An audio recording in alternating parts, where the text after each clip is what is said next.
relacionado com a fé e a espiritualidade, eu coloco a minha posição, eu acredito que sim, né?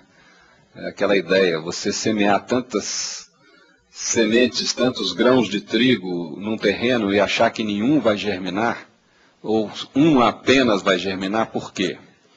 Mas eu acredito que como até hoje a emissão que nós seres humanos conseguimos produzir de maior distância é a televisiva, eu acredito que os nossos amigos extraterrestres, tendo captado nossa programação televisiva, concluíram que aqui não há vida inteligente e, portanto, não convém ainda o investimento da aproximação, né?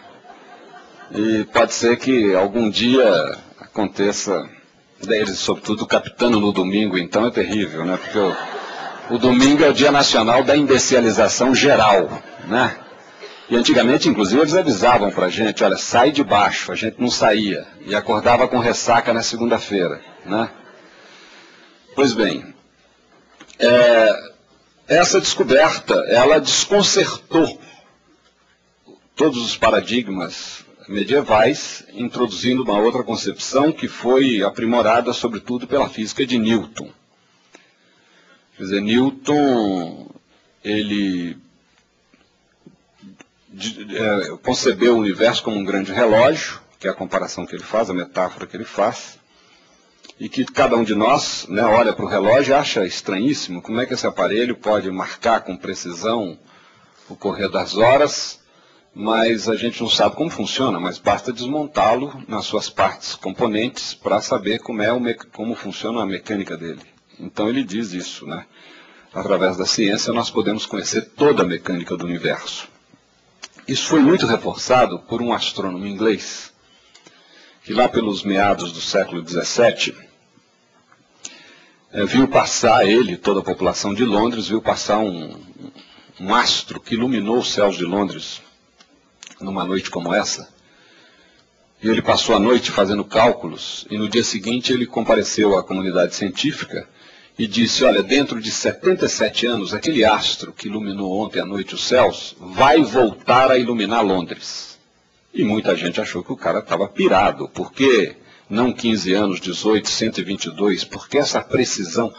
E como é que alguém sem nenhum instrumento óptico, trancado no seu escritório em casa, à base de cálculos matemáticos, é capaz de afirmar com tanta precisão que um acontecimento dessa qualidade tão extraordinário, que é a noite ficar iluminada por um astro, vai se repetir? Mas o cientista, a comunidade científica, não esqueceu o que esse senhor havia dito. Ele morreu antes, e 77 anos depois, exatamente, o mesmo astro passou de novo e iluminou os céus de Londres e foi batizado com o nome desse senhor, Mr. Halley, o cometa de Halley. Isso foi a glória da razão. Se a razão humana é capaz de prever até o movimento dos astros no céu, que até então se pensava que só Deus movia os astros no céu, é sinal de que ela é capaz de resolver todos os problemas da humanidade. E a modernidade nasceu em cima deste mito, como paradigma deste mito. Para nós, é fácil falar que é um mito, porque nós estamos na outra ponta da modernidade que começa a desabar, né? Mas para aqueles que estavam lá na ponta inicial, era absoluta convicção de que não haverá problema que a razão não possa resolver.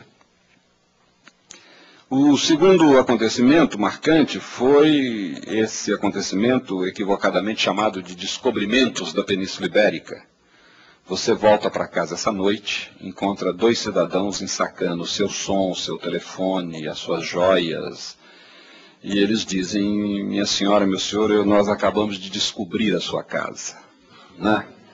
Dentro de 500 anos voltaremos para comemorar o descobrimento, né? Quem sabe traremos até algumas peças de lembrança e tal, né? Pergunte aos índios, 70 milhões de índios mortos só no México, 70 milhões, né? Não há genocídio maior na história humana. Mas isso mudou tudo. A ideia que havia até então é de que a Europa era o centro do planeta e que tudo que estava por ser descoberto e colonizado já havia acontecido. O fato é que Colombo quis chegar a Cipango, que era o nome do Japão. Detalhe curioso, Colombo morreu sem saber que havia descoberto um novo continente, né? Tanto que isso aqui não chama Colômbia, né? Chama América, porque foi o piloto dele, o Vespúcio, que percebeu a grandiosidade do empreendimento, né? E o outro, Cabral, nós sabemos da história, né? A mãe estava cozinhando, precisava de temperos para o almoço, falou: meu filho, dá uma chegada na Índia, nas Índias, né? Busca uns temperos para mim, porque eu estou precisando para o prato de amanhã. E ele se perdeu no caminho e veio dar aqui, né, nesta terra na qual a maioria aqui nasceu. Então, o fato é que os descobrimentos também influíram muito nessa mudança do período medieval. E um terceiro fator, a filosofia de Descartes, né? Aliás, eu tenho claro que todos nós nessa sala, ainda que nunca tenhamos ouvido falar nesses dois senhores, caminhamos sobre duas pernas, Descartes e Newton, né? Toda a nossa maneira de enxergar a vida, o mundo, é tributária a esses dois senhores. E a filosofia de Descartes, a gente pode explicá-la por várias maneiras, eu prefiro explicar por essa metáfora muito simples, que é o dentista. Dentista é um profissional que antigamente, pelo menos na minha infância, tratava de tudo aquilo que a gente tem entre os lábios e a garganta. Hoje não. Você vai num dentista da ponte, o outro da cárie, o outro da coroa, o outro do tártaro, né? O outro do canal, o outro da extração. Isso é tipicamente cartesiano. Ou aquele médico que fala: não, para sua dor de cabeça eu vou te dar um remédio, vai ter um efeito colateral no estômago, mas a dor de cabeça acaba, né? Aí você vai no dia seguinte num de dor de estômago. Ele diz: olha, não, isso aqui é fatal, pode ser que você tenha uma dorzinha de cabeça, mas coisa leve. E fica difícil você encontrar alguém que trate, como os médicos tibetanos da antiguidade, do ser humano todo. E com detalhe, ele era médico enquanto você era saudável. Porque a função dele não era te curar, era te manter saudável, né? E, portanto, havia uma obrigação muito grande, o fato dele fracassar, entre aspas, quando você adoecia. A culpa era dele. Ele se sentia culpado de ter uma pessoa cuja saúde ele cuidava adoecida, né? E, portanto, isso mostra bem como Descartes, de tal maneira, compartimentou o conhecimento e com essa primazia da razão, que nós, os nossos antepassados na modernidade, ficaram com muita vergonha de expressar outras formas de conhecimento que não são racionais.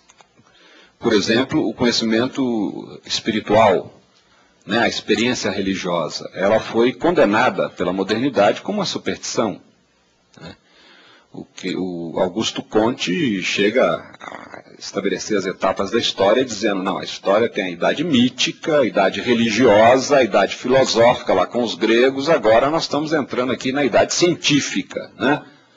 Então o sujeito que era religioso sentia um imbecil total. Imagina, já passaram até outras idades, eu ainda estou aqui acreditando em Deus, em céu, em outra vida, né? A modernidade tripudiou lá em cima da experiência religiosa, achando que ela era um resquício de superstição, de projeção, enfim, tudo aquilo que a gente lê nos clássicos aí da modernidade, né, de Voltaire a Feuerbach e outros. E também, hoje, essa concepção holística do conhecimento, né, de que a emoção, o sentimento são formas reais e legítimas de conhecimento, felizmente está sendo resgatado pela crise da modernidade. Mas quem melhor fez a crítica da razão foi alguém que não viveu na modernidade. Foi o meu confrade, o velho São Tomás de Aquino, né, que no século XIII escreveu uma frase que me seria figurar, né, assim, na USP, na porta da USP ou da